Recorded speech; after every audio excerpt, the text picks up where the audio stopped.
এটা তো আরো সহজ। আমি শুধু আপনাকে যা যা বলবো আপনি সেটাই লিখে যাবেন, তারপর দেখবেন খুব সুন্দর একটা গল্প হয়ে যাবে।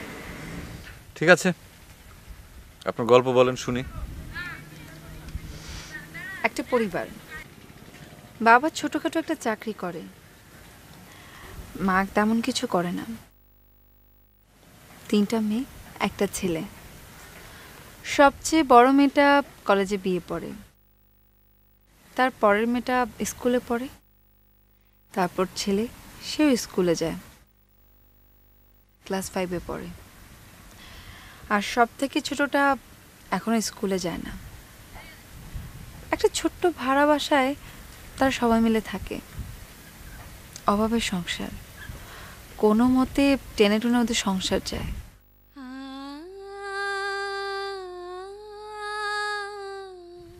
হঠাৎ করেই একদিন বাবা মারা গেল। থাক, দারিদ্র আর অভাব অনটনের গল্প শুনতে আমার ভালো লাগে না। আচ্ছা, আগে একবার শুনে।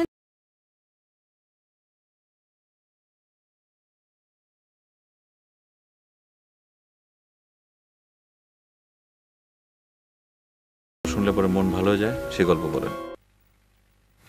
না, সেরকম কোনো গল্প আমার জানা নেই।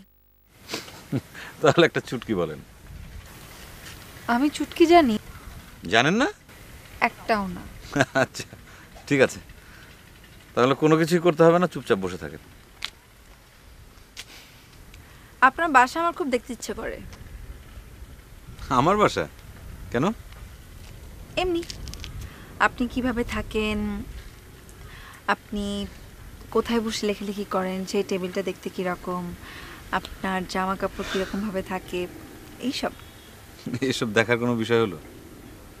আপনি কি নিজে রান্না বান্না করেন? মাঝে মধ্যে তো করতে হয় রান্না, কারণ সপ্তাহে বুয়া অন্তত 3 দিন আসে না। তাহলে অন্য বুয়া রাখবেন। সব বুয়ারাই একই রকম, অন্য বুয়ারা তো আরো খারাপ। ঘরের জিনিসপত্র চুরি করে নিয়ে যায়, ড্রয়ার যদি খোলা থাকে মানিব্যাগ থেকে টাকা চুরি করে নিয়ে যায়। আর কতদিন একা একা থাকবেন? ভালোই তো আছি, দেখি কতদিন একা একা থাকা যায়। ও, আপনার গল্পটা ভালোই লাগছিল, বাকি অংশটুকু বলেন।